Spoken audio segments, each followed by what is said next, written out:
Hi hello welcome back to AK shorts. ఈ వీడియోలో మాట్లాడుకుందాం Mumbai Indians versus RCB preview. ఈ మ్యాచ్ గురించి మనం మాట్లాడితే ఆర్సీబీకి అయితే గెలవాల్సిన మ్యాచ్ అని చెప్పొచ్చు. At the same time Mumbai Indians చూసుకుంటే వాళ్ళ మొమెంటం కంటిన్యూ చేసే అవకాశం మ్యాచ్లో కనబడుతుంది. సో ఇరు జట్లకి ఇది మంచి మ్యాచ్ అని చెప్పొచ్చు. చాలా గెలుపు అవసరం ఇరు జట్లకి. ఒక ఎండ్లో చూసుకుంటే ఆర్సీబీ అయితే టీంకి చాలా ఇబ్బందులు పడుతున్నారు. ఇంకొక ఎండ్లో ముంబై అన్ని సెట్ అయినా కానీ ఎక్కడో ప్రాబ్లం కనపడతా వచ్చింది. సో దీని గురించి డీటెయిల్గా మాట్లాడుతున్న వీడియో స్కిప్ చేయకుండా ఎన్ని రోజులు చూడండి.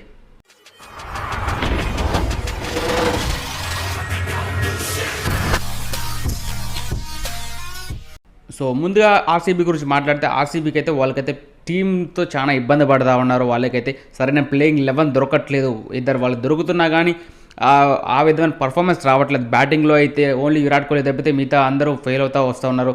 అడపదడప ఒక ప్లేయర్స్ అతనికి మ్యాచ్ విన్నింగ్ ఇన్నింగ్స్ ఎవరు సపోర్ట్ చేయలేకపోతూ ఉన్నారు. క్యామియోస్ రావట్లేదు. అట్ ది సేమ్ టైం బౌలింగ్లో చూసుకుంటే కూడా బిలో పార్ కనపడుతున్నారు. సిరాజ్ ఫామ్లో కనపడడం లేదు. అట్ ది సేమ్ టైం టాప్లో అరాకొర బాగానే వేస్తూ ఉన్నాడు. డాగార్ కూడా అరాకొర బాగానే వేస్తున్నారు. కానీ కంప్లీట్ పర్ఫార్మెన్స్ రావట్లేదు బౌలింగ్లో వచ్చి కూడా. వాళ్ళకి కొన్ని ప్రాబ్లమ్స్ ఉన్నాయి. వాళ్ళ టీమ్ మేనేజ్మెంట్ కూడా అంత దాన్ని అడ్రస్ చేయలేకపోతున్నారని చెప్పొచ్చు. వాళ్ళు చూసుకుంటే బెటర్ టీం ఏంటంటే వాళ్ళకి బౌలింగ్ చాలా వీక్గా ఉంది. ఎవరైనా అగ్రీ చేయాల్సిన అవకాశం ఉంది. అట్ ద సేమ్ టైం దాన్ని బౌలింగ్ని ట్యాకిల్ చేయాలని చూస్తా బ్యాటింగ్ కూడా వీక్ చేసుకుంటూ ఉన్నారు. సరైన ప్లేస్మెంట్స్ సరైన ప్లేస్ పంపకపోవడం కానీ సో గట్ట యూజ్ చేసుకోలేకపోతారు.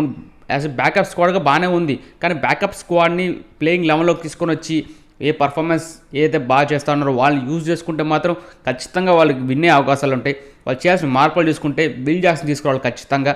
ఇద్దరు వాళ్ళు వద్దనుకుంటే కెమెరాను గ్రీన్ డ్రాప్ చేసుకుని విల్ జాక్స్ తీసుకొని వస్తే బెటర్ అనిపిస్తుంది. ఎందుకంటే విల్ జాక్స్ టాప్ ఆర్డర్లో మంచి పర్ఫార్మెన్స్ ఉంది అతనికి.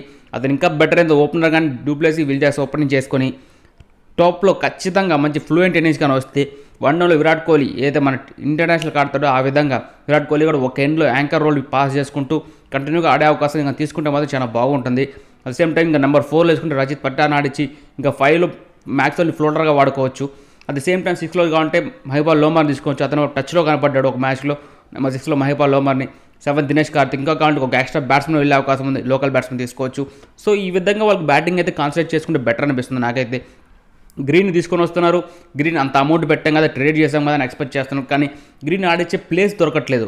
ఎందుకంటే గ్రీన్ మ్యాక్సిమం ఓపెనింగ్లో ఆడినప్పుడే ముంబై తరపున వాళ్ళకి మంచి పర్ఫార్మెన్స్ వచ్చింది ఓపెనింగ్ వన్డౌన్లో. అదే పర్ఫార్మెన్స్ ఇక్కడ రావట్లేదంటే అతను కొంచెం ఆలోచించాల్సిన అవసరం ఉంది. ఏదో బౌలింగ్లో హెల్ప్ అవుతుందంటే అది కూడా కనపడలేదు. బౌలింగ్ కూడా అంతంత మాత్రమే కనపడుతుంది.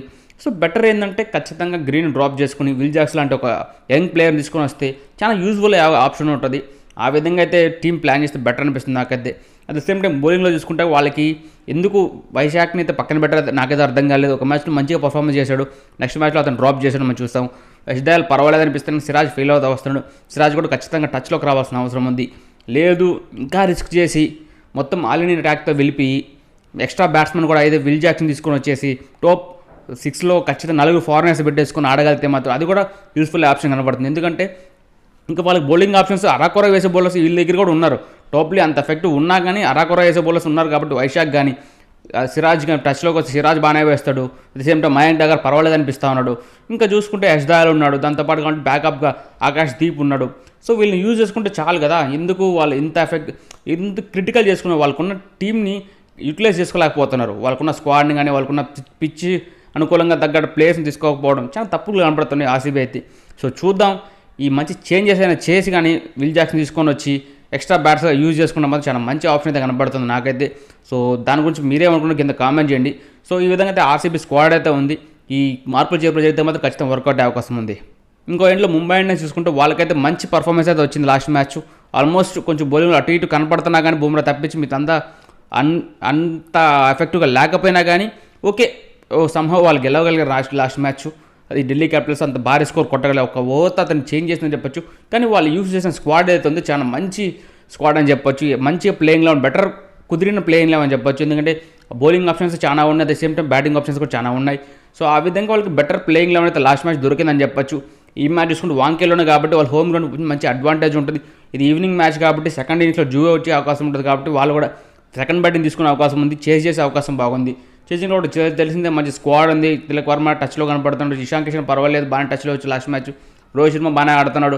The same time Hardik Pandya అతను ఫెయిల్ అవుతున్నా కానీ అతని టీం కంటిన్యూ చేయగలిగేంత కెపాసిటీ ఉంది కాబట్టి టీంకి బ్యాకప్ ఆప్షన్స్ కానీ చాలా ఆప్షన్స్ ఉన్నాయి కాబట్టి అతని ఫెయిల్యూర్ పెద్దగా ఇది ఇబ్బంది పెట్టట్లేదు ముంబై ఇండియన్స్కి. ఒకవేళ అతను కూడా టచ్లోకి వస్తే మాత్రం ముంబై ఇండియన్స్ చాలా హ్యాపీ ఫీల్ అవుతారు. సో ఈ విధంగా ముంబై ఇండియన్స్ స్క్వాడ్ అయితే ఉంది. బౌలింగ్లో కూడా చూస్తా మరాకొరగా ఆకాశ్ మధ్యలో కొంచెం రన్స్కి వెళ్ళాలి లాస్ట్ మ్యాచ్, కానీ అతనైతే బ్యాకప్ ఖచ్చితంగా బ్యాక్ ఇస్తాడని మనం ఎక్స్పెక్ట్ చేయొచ్చు. సో ఈ విధంగా ముంబై ఇండియన్స్ స్క్వాడ్ అవుతుంది, మంచి స్క్వాడ్ అని చెప్పొచ్చు. వాళ్ళు కూడా మంచి playing 11. So last match playing 11 వాళ్ళు యూజ్ చేసే అవకాశం ఉంది. లేదు స్పిన్ దొరకదు అనుకున్నప్పుడు కాబట్టి నబీన్ ప్లేస్లో కానీ ఇంకా ఎక్స్ట్రా బ్యాట్స్మెన్ డేవిడ్ బెర్వెస్ని తీసుకురావచ్చు, లేదనుకుంటే నబీన్ కంటిన్యూ చేసే అవకాశం ఉంది. ఈ విధంగా అయితే వాళ్ళ స్క్వాడ్ అయితే ఉంది. సో ముంబై ఇండియన్స్కి ఆర్సీబీ స్క్వాడ్ అయితే ఈ విధంగా ఉంది. వాళ్ళ పిచ్ చూసుకుంటే మనం వ్యాంకేడ్ పిచ్, మంచి రన్స్ ఉన్న పిచ్ అయితే మనం ఎక్స్పెక్ట్ చేయొచ్చు. సో ఎక్స్పెక్ట్ చేయొచ్చు 180+ రన్స్ అయితే ఉంటాయి. ఇంకా ఆర్సీబీ ఫస్ట్ బ్యాటింగ్ చేస్తే కానీ వాళ్ళు +200 కొడితేనే వాళ్ళు ఖచ్చితంగా బ్యాకప్ అయ్యే ఆప్షన్ ఉంది. వాళ్ళు లెస్ దెన్ 200 కూడా చాలా కష్టం అని చెప్పొచ్చు. ఒకవేళ ముంబై ఇండియన్స్ బ్యాటింగ్ చేస్తే వాళ్ళు ఖచ్చితంగా అరౌండ్ 180 రన్స్ అయితే స్కోర్ చేయాల్సిన అవకాశం ఉంది. ఎందుకంటే ఆర్సీబీ ఒక బ్యాటింగ్ క్లిక్ అయితే మాత్రం చాలా ఎంత పెద్ద స్కోర్ అయినా చేసి చేయగలరు, వాళ్ళకైతే ఆ కెపాసిటీ అయితే ఉంది. సో చూద్దాం ఎలా ఉంటుందో. మ్యాక్స్వెల్ కూడా ఇది ఒక మంచి గ్రౌండ్, అచ్చొచ్చిన గ్రౌండ్ అని చెప్పొచ్చు. ఎందుకంటే ఇదే పిచ్ పైన 100 కొట్టాడు ఆఫ్ఘనిస్తాన్ పైన, చాలా మంచి హీరోయిక్ పర్ఫార్మెన్స్ అతనికి ఈ పిచ్ పైన. సో హోప్ఫుల్లీ అతను క్లిక్ అవ్వాలని ఎక్స్పెక్ట్ చేద్దాం, మంచి మ్యాచ్ చూడాలని మనం అయితే ఎక్స్పెక్ట్ చేద్దాం. ఇప్పుడు నచ్చితే లైక్ చేయండి, ఫ్రెండ్స్ చేయండి, తప్పకుండా కామెంట్ చేయండి, సపోర్ట్ మర్చిపోకండి. పక్కన బెల్ ఐకాన్ ఉంటుంది, యాడ్ చేసి పెట్టుకుంటే పెట్టే వీడియో మాకు వస్తే ప్లీజ్ సబ్స్క్రైబ్.